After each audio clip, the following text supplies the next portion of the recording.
Y'all, I just gotta say this. Y'all remember when I used to work at Pepsi, right? If y'all remember, I used to work at Pepsi. Why I just read this article that they closing that plant now?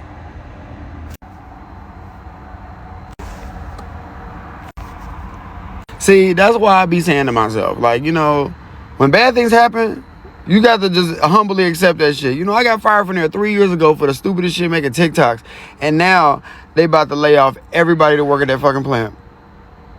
So it wasn't nothing but God, the reason I got up out of there. God said, it's time for you to go. And I said, I'm going to go ahead and move. And I moved. And the crazy part about it, I tried to get a couple of people to come over here and work where I'm at now. They didn't want to leave because they didn't want to lose their seniority. Now look. In today's business and financial news, let's discuss Pepsi, aka PepsiCo, and the company conducting layoffs at 4 of its bottling plants recently, including completely closing the Chicago plant. This is Halloween, this is Halloween. We realize that we are a week past Halloween. We just really like that intro. Anyways, it seems like everything recently is high. Emotions are high, food prices are high, housing costs are high. But one thing that doesn't need to be high is your blood sugar level. And if you are diabetic or pre-diabetic, you know that you shouldn't be drinking. You know that you shouldn't be drinking any sugary drinks. Nope. Your options are water, water with natural flavors, tonic water, and sugar-free drinks that are mostly just water. That's what you're on. Unfortunately, about 400 Pepsi workers will soon be or are already on their own due to abrupt layoffs by the corporation. Have you ever been laid off? In some cases, if you have been laid off, you get a severance package, so be thankful for that. But if you actually enjoyed your job and your coworkers and your role or your salary, we understand how upsetting a layoff can be, especially in today's times of inflation. According to this AP News article dated October 30th, PepsiCo said Wednesday it plans to close 4 U.S. bottling plants and lay off nearly 400 workers as part of its efforts to streamline its operations. The company said the closures will impact 136 workers in Cincinnati, 131 workers in Chicago, 127 workers in Harrisburg, Pennsylvania, and fewer than 50 workers in Atlanta. The Chicago plant is the only one that will fully close. PepsiCo confirmed that closure earlier this week. The company said sales, delivery, and warehouse functions will continue at the other 3 locations. So 3 locations are just having layoffs, but they'll stay open. And then 1 location in Chicago is completely closing. That doesn't go along with the first line of this article that said PepsiCo plans to close 4 U.S. bottling plants. Yeah, that first line doesn't seem accurate. Anyways, let's keep going. Earlier this month, PepsiCo lowered its sales forecast for the year as consumers in the US, China, and elsewhere pulled back on buying its drinks and snacks after years of price hikes. So it sounds like maybe people aren't so concerned about their blood sugar levels. It's more about the prices. They're cutting back on these snacks and these sugary drinks because of the price hikes. PepsiCo's North American beverage sales fell 3% in both the second and third quarters of this year. So 3% fall in their beverage sales in the second and third quarter, and by the beginning of the fourth quarter, they're already cutting jobs, laying off, and closing a plant. So they don't waste any time. PepsiCo's net income fell 5% to $2.9 billion in the July through September period. The company has repeatedly said it is sharply focused on efficiency and productivity gains. Efficiency and productivity gains. That's what we all need to be focused on, yes, especially as small business owners. PepsiCo, which is based in Purchase, New York, said affected employees will be paid and receive benefits for 60 days, even though most will not be required to work during that time. So that's a positive. They're getting a severance. They're going to receive their pay of 60 days. They don't have to work, and they can use that time to find another job, maybe take some time away, maybe go and get some additional training, figure out what they want to do next with their life.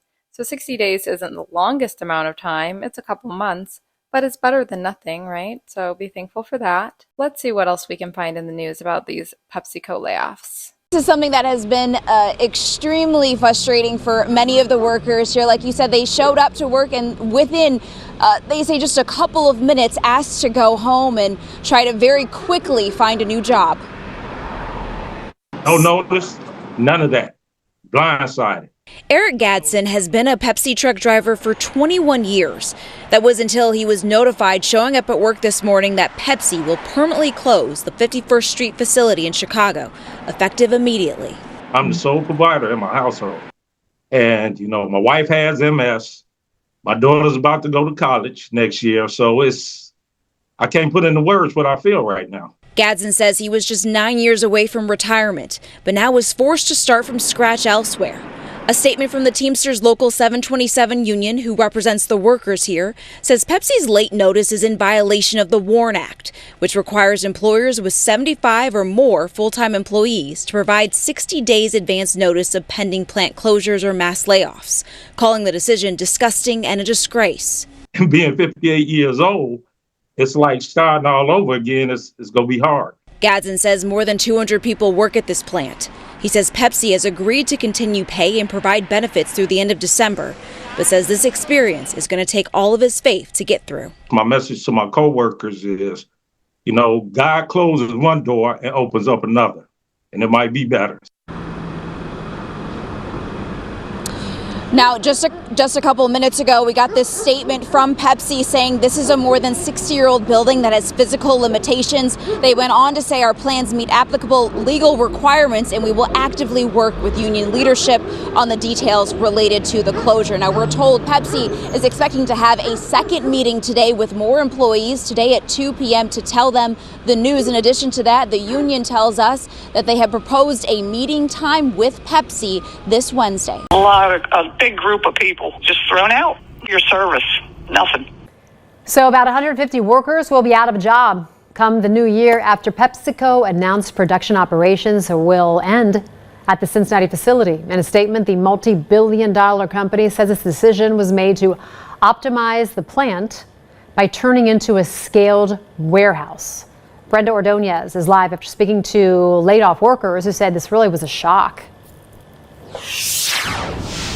Yeah, Tricia, the worker I spoke to has been working here at the PepsiCo for about 33 years. She says while the abrupt layoff did come as a shock, she did notice some cracks in this facility over the last couple years. You didn't get to say goodbye. You didn't get to say goodbye to your supervisors, and you didn't get to say goodbye to a lot of people. After 33 years at PepsiCo's Cincinnati facility, it's not the send-off Anne imagined, just 6 months shy of her retirement. What infuriates you is they're standing there, and they're just looking at a small group, reading off their paper like it's a prepared speech. But it's not just that 40 people standing there. Every one of those people has anywhere from 2 to 5 people next to them. It's their kids, it's their spouses. On Monday, Anne, along with a handful of her coworkers, were notified the plant would be discontinuing production operations, leaving her and 135 others without a job. They had boxes already lined up in the hallway for you to come down the hallway, take a box, go in and clean out your locker, and go. You'll be paid for till December 28th, and your medical will be covered till December 28th. And then that's it. In a statement, PepsiCo confirmed production operations will completely shut down on December 28th, but the facility will continue operating a scaled warehouse, noting the decision was made to optimize its manufacturing network. It's been slow for probably almost 2 years. This was the worst summer we ever had, as long as I've been there. Usually we're working all kinds of overtime during the summer, and this summer there were days where they didn't have enough to run the whole day, those shifts. A statement from PepsiCo said in part, quote, "Supporting our employees during this transition remains our top priority, and we are committed to continuing to serve the Cincinnati community." It is very shocking and numbing when it happens. I tried to ask. I wanted to know about our pensions and the money that's owed to us for our vacations and stuff. You have to talk to your union because that'll all have to be negotiated all these years, and they're just not even a thank you. Yeah, now about 104 affected workers are in a union represented by Teamsters Local 1199. That's the union that's going to be representing these affected workers in contract negotiations with PepsiCo moving forward. Now, Fox 19 did reach out to this union for questions and comments about what bidding rights these affected workers may have. We're still waiting for those answers. Pepsi is laying off more than 100 workers from its plant in Harrisburg. Production at the plant is expected to cease on December 28th. The company will also end transport operations at a plant near Carlisle. Pepsi cited regional sourcing changes for the decisions, which stretch to plants in other states. Pepsi's Philadelphia facility on the Roosevelt Boulevard is not impacted by the layoffs.